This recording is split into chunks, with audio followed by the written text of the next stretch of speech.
Well, welcome, weary traveler. Waiting for Batman vs. Superman Dawn of Justice, you've unlocked a kneel before pod bonus side quest into Middle Earth, also known as New Zealand. So set your waypoint on your map, climb onto your Caragor, or whatever you call your living partner, and ride with us into the Black Land under the shadow of Mordor. What's up, y'all? I'm Sash Nixon. This is a special, very super geeky, nerdy Tolkien special gamer pod, which I've never done before, so pretty exciting.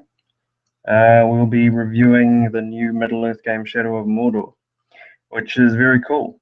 And we should be joined, hopefully, by my fellow cohort, man filth, soft skin, Ben Corcoran, if he can find his way into Middle Earth. But yes, just a couple of things we can talk about before he arrives on his Caragor is we've got Armageddon coming up, Armageddon in Auckland.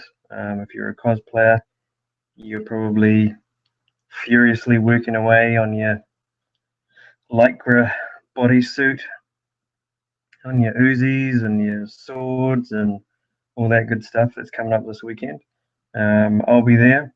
I'll be there as Rick Daggard, part of the Star Wars Outcast crew. Ben will be there, a bunch of other people. The Podfellows will be there. Will, Lincoln, Aaron Tam may or may not be there. We don't know.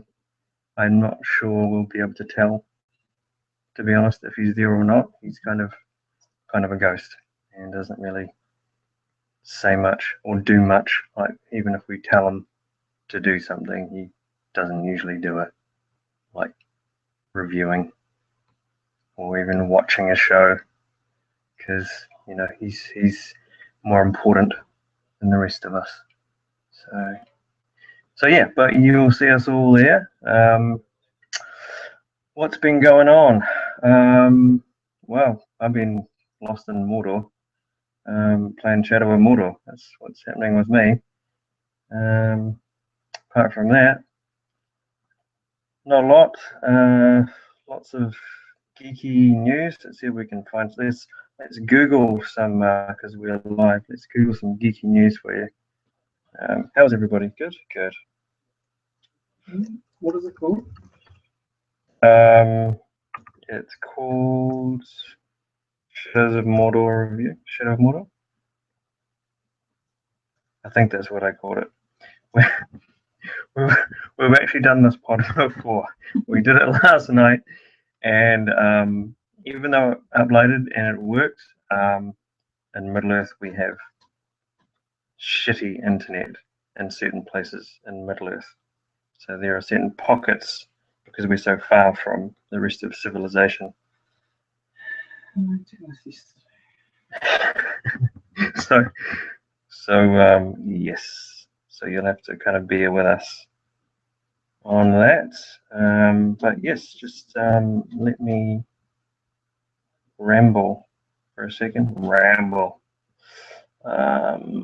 Do we have some stuff to talk about on the game? I'll just pull that up now.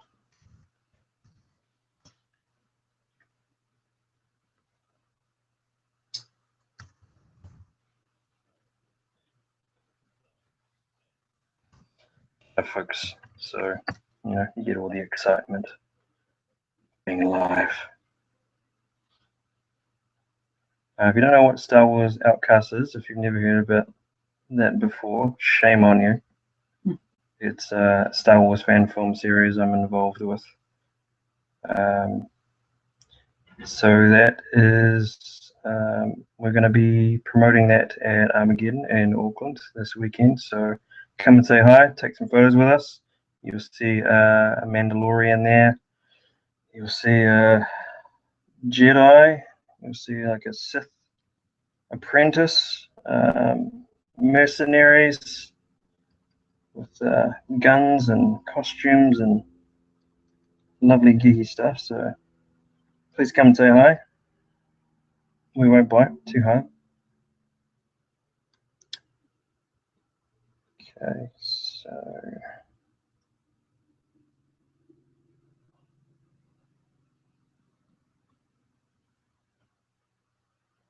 Ben's still looking for the pod. Surprisingly difficult to find. Sure, it didn't take me long to find it yesterday.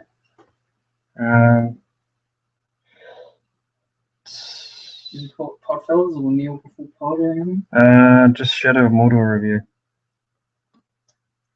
Let's hope I spelt it right.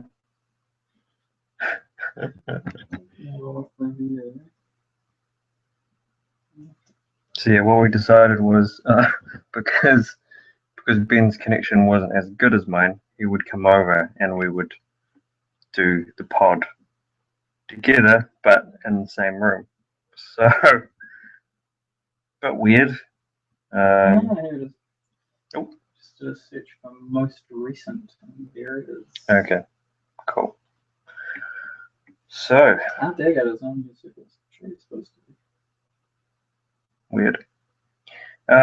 Little factoid for you people who don't live in Middle Earth. We're actually where we live in Hamilton, New Zealand, is 30 minutes away from Matamata, which is Hobbiton.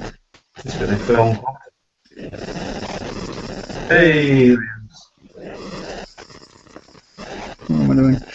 Okay, cool. Looks good. You See made the it.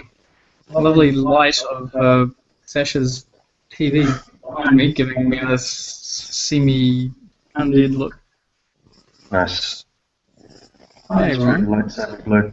Welcome, Manfield. It's good to finally be here. Yeah. I wrote down some of the what did I write down? I wrote down some of the derogatory things that the orcs call us. Manfield. That's probably my favourite. Soft skin. Soft skins. Yep. Yeah. Pink skins. In Tark. Tark. Yeah. Tark. I don't know what Tark is. It's like it's obviously some. It is actually a lore-ish kind of thing. It is actually mentioned in the books. I can't remember what it's actually from. Oh, awesome. So it is actually from the books. That's cool.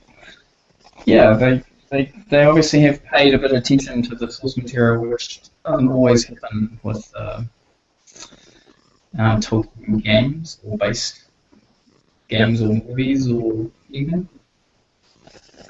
Yeah, they really did well with the Lord of the Rings. I mean, and it's kind of, I mean, we can talk about it now. I mean, Mordor is a person open world action adventure game based in Middle Earth, obviously, specifically around the area of Mordor.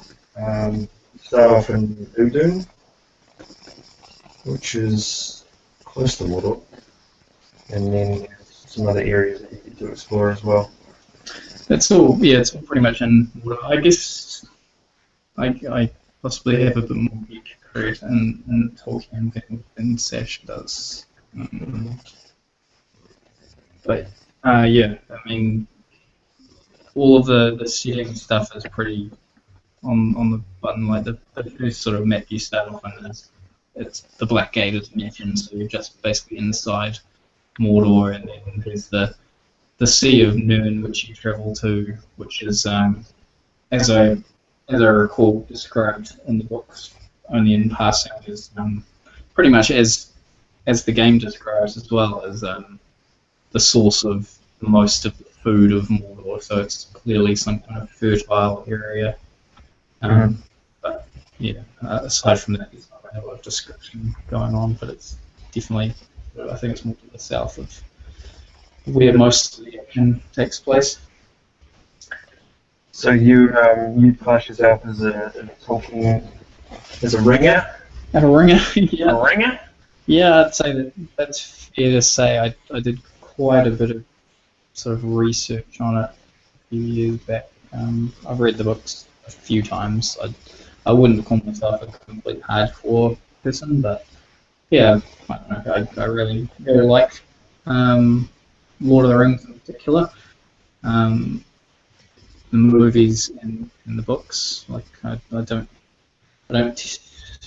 The books, I guess, are always better than the movies, but the movies I was quite happy with some of the changes they made.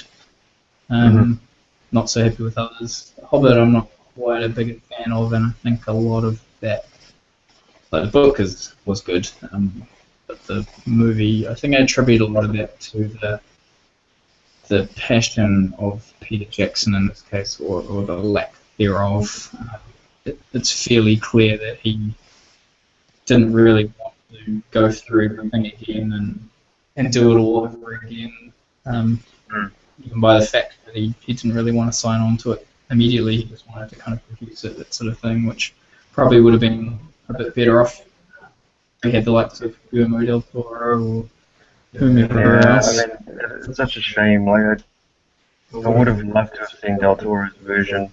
You know, I mean, his kind of forte is horror, first and foremost, but he also is obviously in love with fantasy as well. The kind of fantasy horror elements is obviously what appealed to Peter Jackson and why they hired him. Yeah, It's just a real shame. And Lord of the Rings is obviously a lot more full of that sort of the potential for that sort of thing with the ring raids and you've got Sauron himself and just orcs and that sort of thing. Whereas the Hobbit, there's not a lot of room for that kind of storytelling, I think. So yeah, I guess I just get that sense that he doesn't really have his heart in it. He's just, it's not like he's sold out kind of thing. It's just I guess he'd rather see them made. Unfortunately, he's the only one who's able to do it. And maybe that's the studio's perspective as well. Certainly, it's come up initially. So.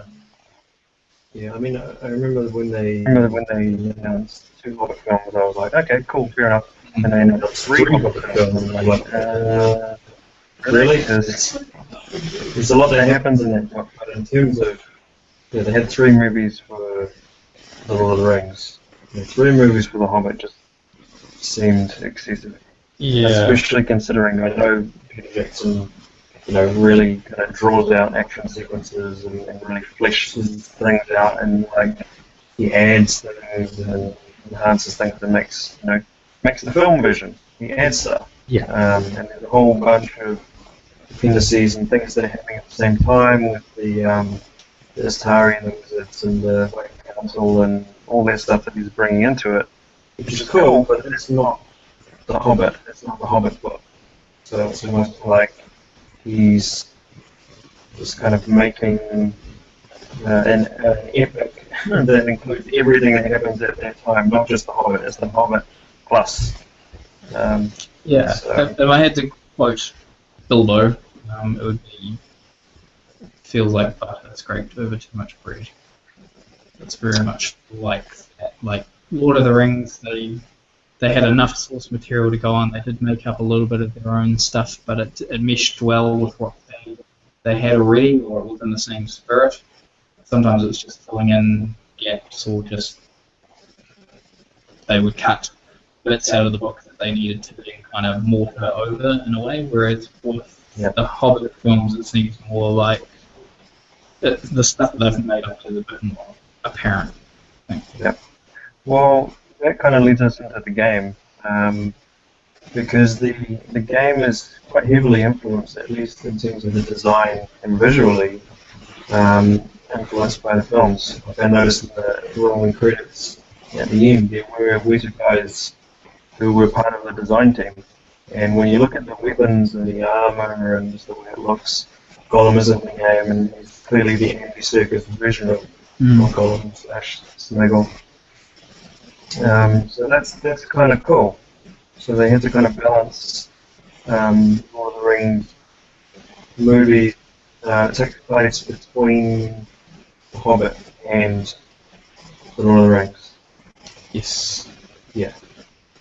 Yeah, that's right. So it's when Gollum has headed off to Mordor in search of the ring, or in search of Sauron. In the books, it sort of describes him as feeling like he's being pulled to Mordor as everything with Sauron awakening, drawing all the dark dregs of the world to Mordor. And yeah, by the time you meet him, he's been in Mordor for some time, it seems. So what did you? I was quite impressed by the voice actor who did Gollum, because I wasn't sure. It sounded like Andy Serkis, but I didn't really know for sure until I saw the name in the credits that it wasn't him. I mean, I don't know if Andy was too busy or they couldn't afford him or whatever, but I thought he did a pretty good job. Well, it's I've met several people over the years who have done a fairly passable version. It's certainly a distinctive voice, but I don't think it's unique to Andy. Obviously, he does it kind of best, I think. But yeah, I think. Yeah, I mean, I've heard fans that do amazing Gollums, so it's distinctive, but it's not that hard to do. Have you got a Gollum voice? Yeah, I could probably give it a go. Stupid fat hobbit. Pretty good. I got nothing. No, you only do, racist impressions. That's right. Not in the ring. And the guy who voiced Italian, the protagonist that you play, is played by Troy Baker. Yeah. Voicing almost every hero these days. You've played the hell out of the Last of Us, I understand. So, Last of Us, Uncharted series. No, that's Nolan North. Troy Baker he played the Joker. The new Joker in City? No, because the one after Arkham Origins. That's right. He does a pretty good Mark Hamill as well. He's a pretty talented dude. And now that I know it's him, I can sort of detect his accent, just like hints of it coming through, but it's very good. It's a very good British accent. He had me fooled until I read the credits. So it was him. Yeah, I remember you sort of mentioning on Twitter about on Twitter, I believe. But about how he seems to have that kind of Boromir kind of delivery. Yeah, I think it's very true. He's obviously, and he's American, isn't he? Is that right? Originally? He is American. Yeah. I think he's from unusual. Like, I don't mean to cast any aspersions on the great nation of the United States, but well, we will. Yeah, but that's what we're here for. They can take it because we're big. But it seems far more often that it is foreign actors, in particular, who are able to almost flawlessly reproduce the American accents, whereas it is less common for it to be the other way around.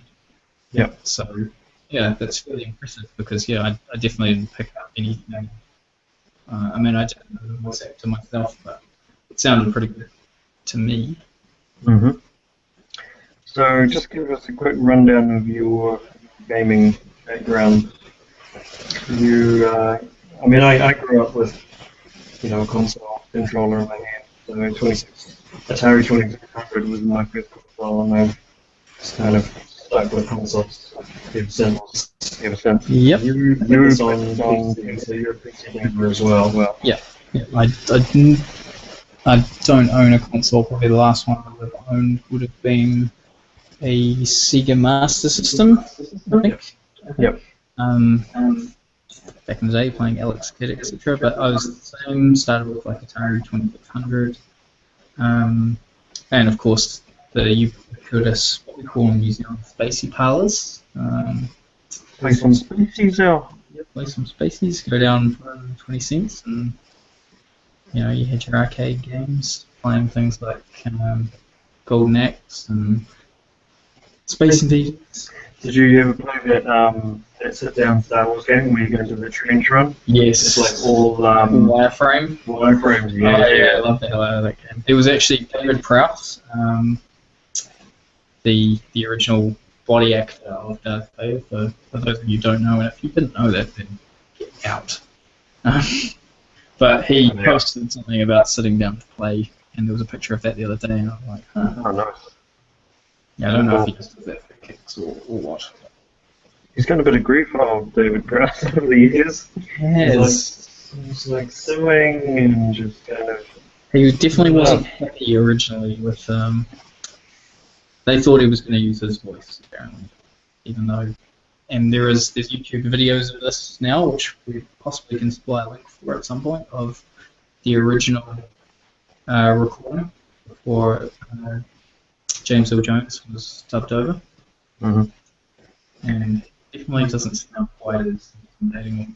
Like David Prowse, definitely fantastic body actor, big looking dude, but voice. No.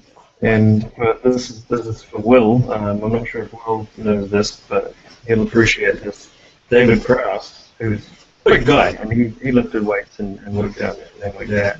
He actually was the dude who got Christopher Reeve into shape for Superman. Ah. So there you go. He trained Superman. So back to How do we get here? Yeah, back to Mordor. yeah, back to Mordor.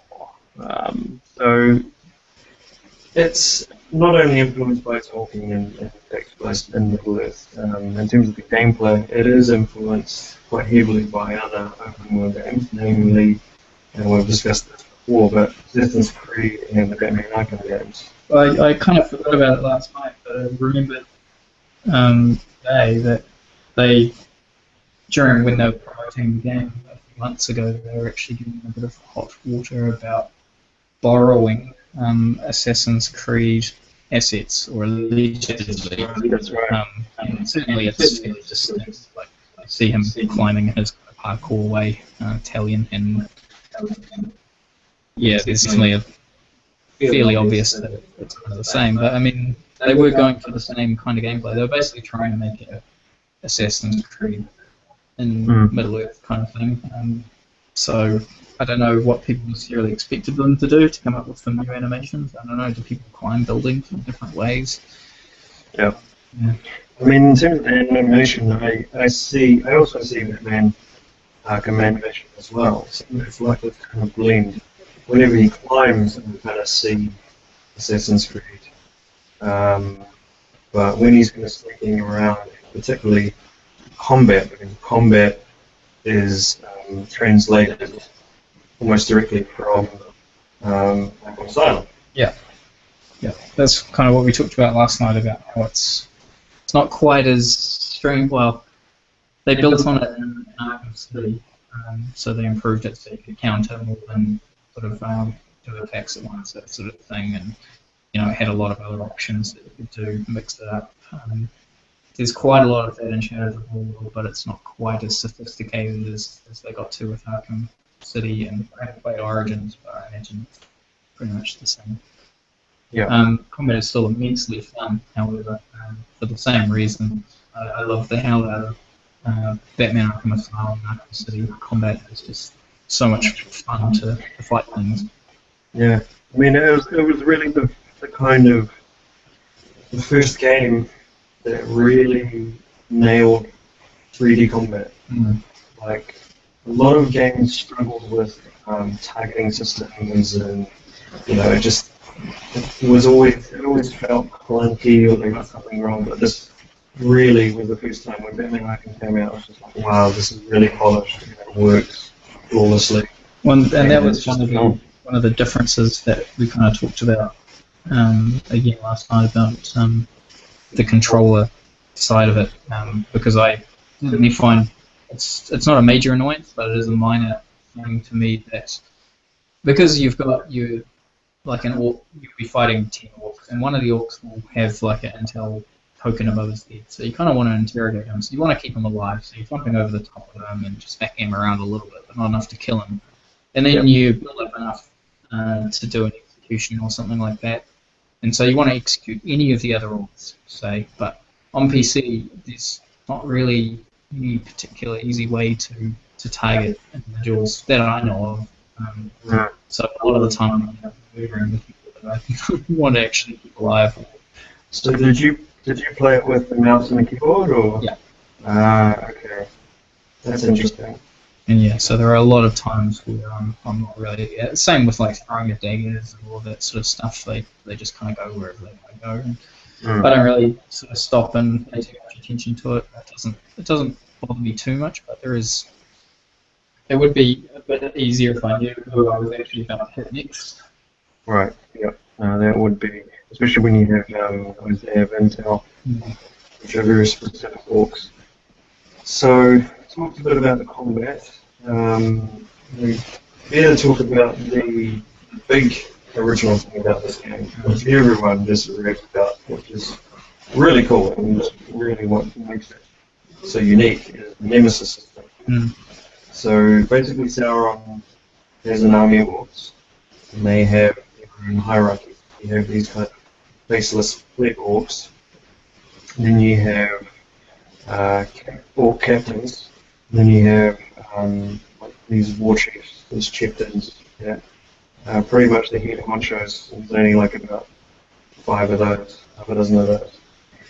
So, and how you kind of defeat these different types of orcs can actually influence the world in a way. It's a really quite unique way of doing bad guys. I mean, there's so much detail that's been placed on the orcs. They give them so much personality. Each orc has his own title. Halfling lover is still my favorite. I don't know what that means. Whether he just loves to eat halflings or whether he has halfling slaves, but halfling lover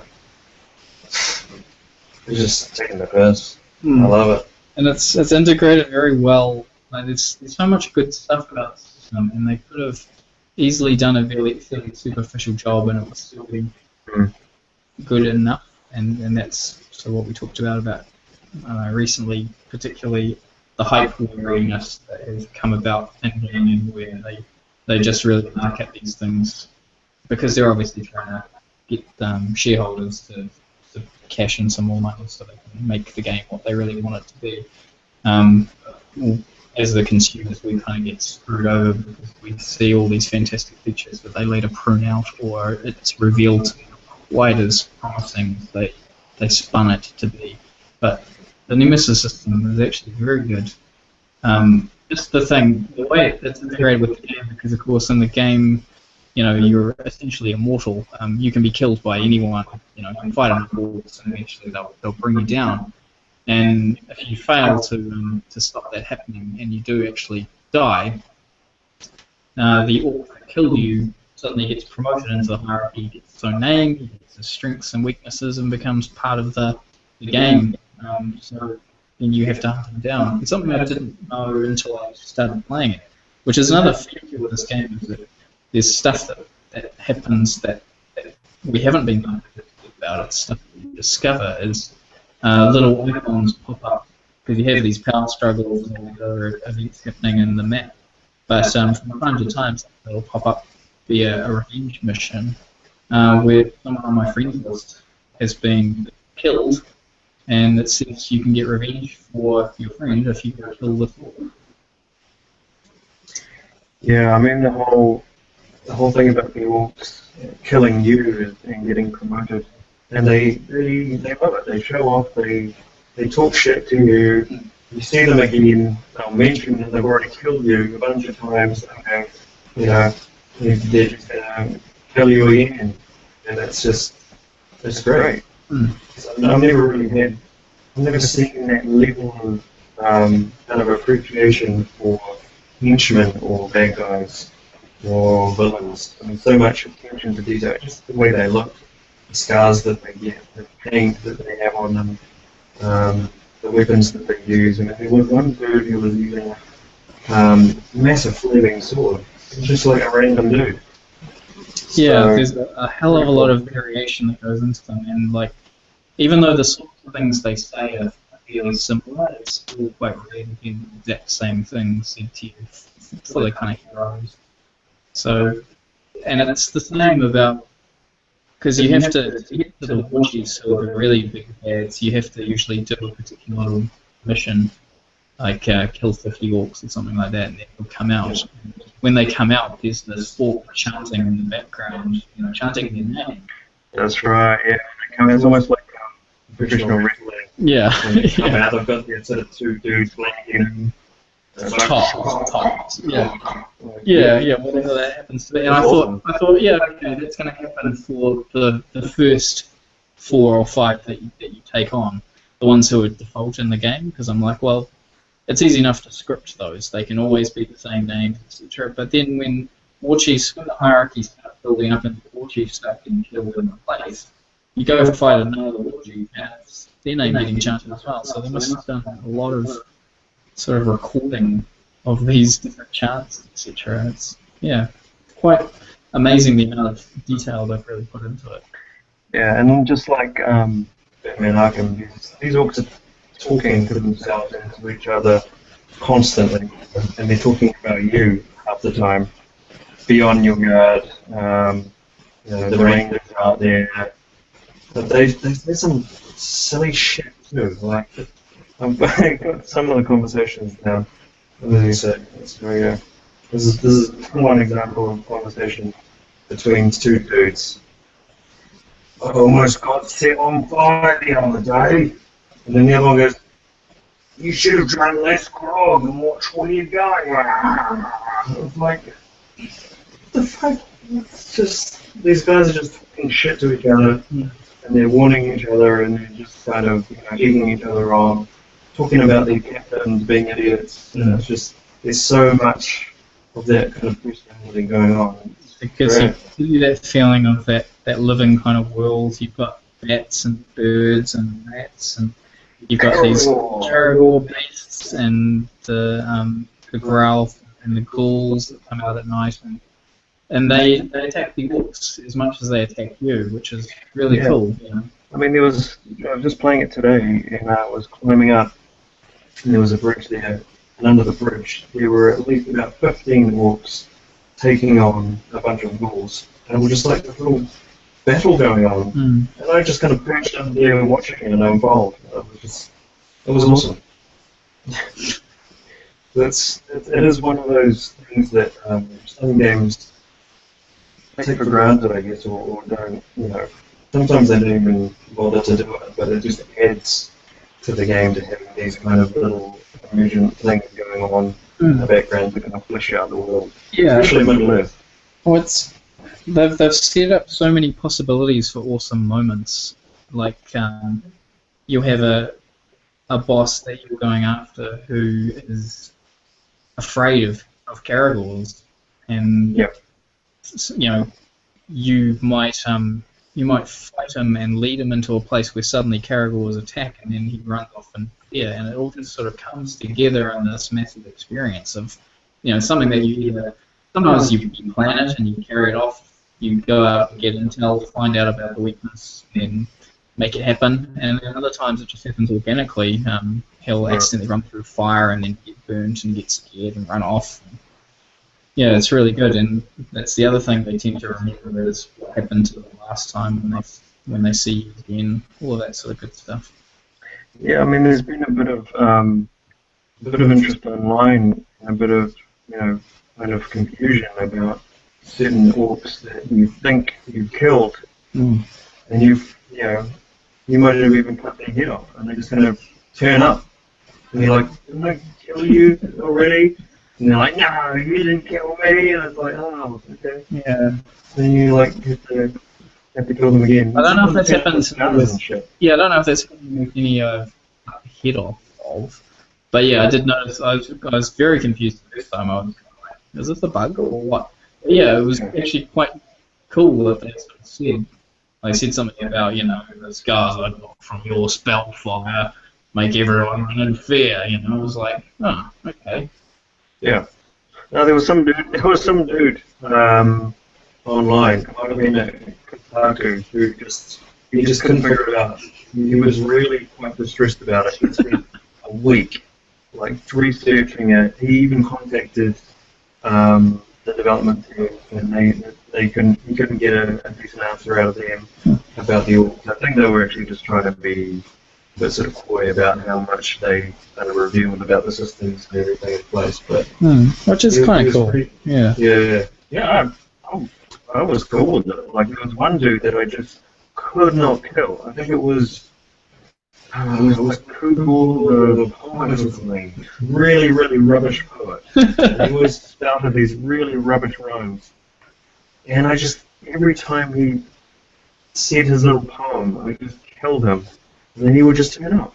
And then later on, I fought him a bunch of times. Later on, he ended up being one of the main sort of chief. And I think he may have actually been part of the story later on. But that was cool. Yeah. He was a real nemesis. Like, I hated that guy. This rubbish poetry. It didn't even rhyme half the time. It was shit. Dude. That seems to be what got to you the most. It wasn't the fighting, really. It's the psychological damage. It was. They do get to you. Like, some of them you just kind of ignore and you forget their names, but then there are these certain orcs that you're like, oh, fuck that guy. Yeah, there's some really hard nuts to crack. Because I had a similar one. It was, I can't remember his name, Beast Slayer or something. He would always turn up when I was maybe 5% life left after fighting like another 1 or 2 bosses or something. And then this is something that a friend of mine was actually kind of annoyed. Like, it was one of the minor bugbears of the game. Is he was fighting someone and he'd run away from them, and he'd end up running through about 5 or 6 other guys, and the camera gets pulled over when they notice you. You can sort of fight them for a bit, but as soon as they catch your breath, the game kind of stops a bit to do their little intro. So it forces the camera to zoom in on them. They deliver their little intro. And if that happens 4 or 5 times in a row, you're kind of thinking, this is a little ridiculous. And sometimes they do sort of cluster around, but this guy would always turn up when I was half dead, and I had to end up running away from him. What a cheap bastard. Yeah, exactly. And he was one of those ones, because after a while in particular, like, you really don't want these guys to climb the ranks and get more powerful because they're immune to range, they're immune to stealth. Yeah. Actually, I think this guy in the end wasn't immune to stealth, but he wasn't immune to range. You couldn't jump over him. You couldn't really do a lot to actually hurt him. But one day I managed to find him on a bridge while I was hanging underneath it and just jump up and stab him through the body several times. And was the end of him, I hope. Till next time. Yeah. No, it is very cool. The amount of detail that they put into those orcs is very cool. What's all the side questy stuff as well, which is what we sort of mentioned. We were drawing a parallel between that and sort of Assassin's Creed, where it had a lot of samey kind of missions. The first one in particular, and Sash, you mentioned about how they spent ages developing the system, so they didn't have a lot of structure in terms of the actual gameplay for the first one. It definitely improved as the series went on. But this game, it has lots of different kinds of missions you can do. There's similar themes that you can go help out the slaves of Mordor, or you can go do these missions which awaken the legend of your different weapons, your dagger, your sword, and your bow. They will give you, I don't remember what it's called, some kind of magical essence that you spend on upgrading some of your abilities, like your health. Yeah, whatever it is. But they're kind of interesting as well, because they're little stories in and of themselves, and they're usually kind of a little different. And you go pick up artifacts from the world, which are sort of little lore things that play a little audio story for you.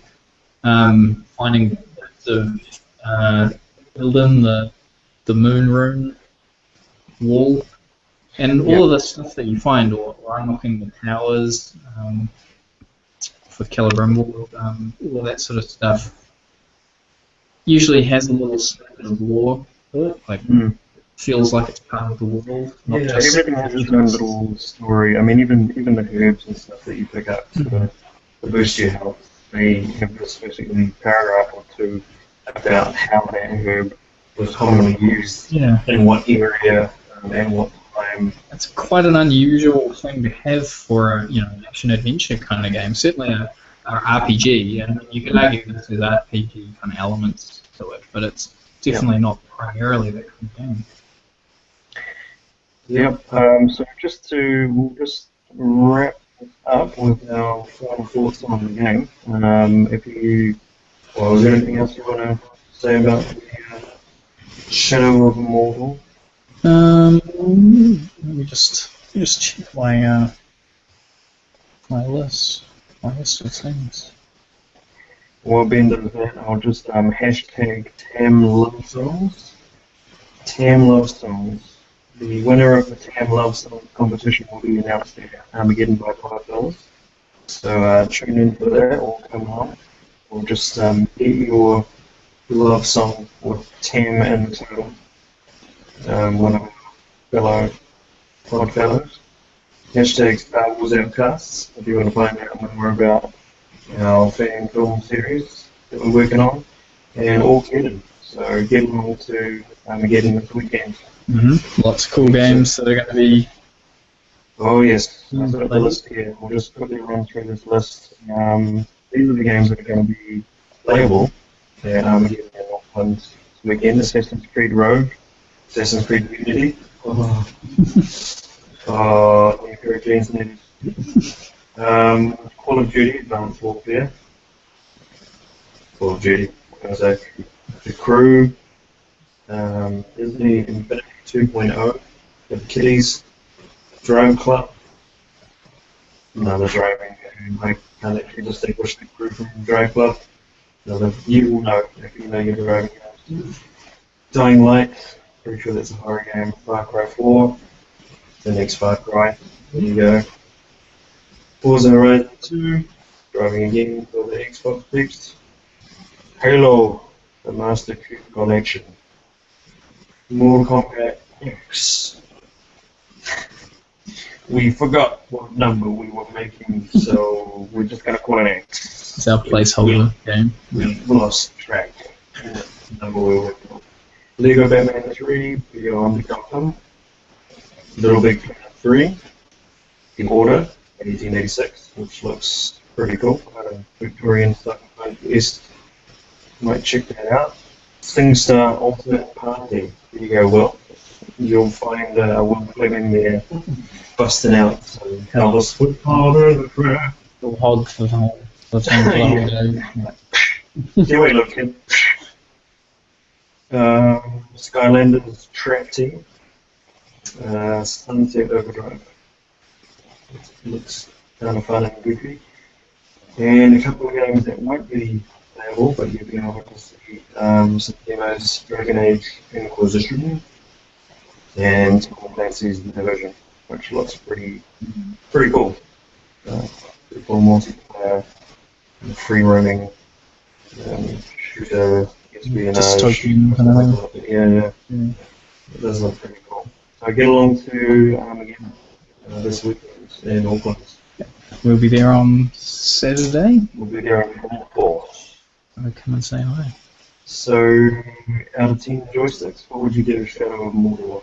Well, I think I gave it 8.5 last night. 8.5 joysticks. I don't think I've changed my opinion since then. So it is a high 8.5. Like it's a solid game. It's well worth the time. Very cool. Yeah. Especially if you love your open world games, if you're an Assassin's Creed fan and you want something different. Chances are, if you're an Assassin's Creed fan, you're probably a Tolkien fan anyway. You've probably seen all the rings and movies and everything. That's pretty cool. Definitely check this out. This is just like Tolkien candy, just nom nom. Yeah. For the fans. And if you like the Batman Arkham games, and who doesn't really, because that combat is kick ass. It's the same combat system, so you'll be in with it as well. So I'll give it 9. Solid 9 joysticks. Still playing it, still cleaning up the map, still doing little missions here and there. If I had to nitpick, it didn't end the strongest for me in terms of the story. Spoilers. I won't tell you how it ends. But there's the odd boss battle and such in there that boss battles are tough. I mean, a lot of development studios seem to have problems with making an interesting boss battle. I don't really begrudge them that because, you know, everybody has problems. The Batman Arkham guys had problems, especially in the first game. I think they got better at it in the second game. Especially that Mr. Freeze encounter. Whoa, that was Mind blowing. so good. Yeah.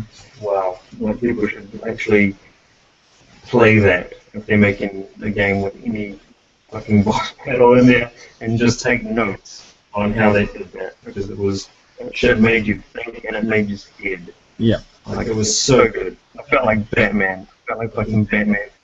After I defeated Mr. Freeze, okay, now I've earned my utility belt and my confidence. Yes! Man. So, yeah, it's in the mail. So cool. There you go. Come and see us. Take some photos. Armageddon. Damn awesome. Shadow of Mordor is awesome. All right. Catch you later. Thanks, Ash, for letting me share Thank your you, beard. Anytime. Ciao. Bye, kids. Good night, San Diego.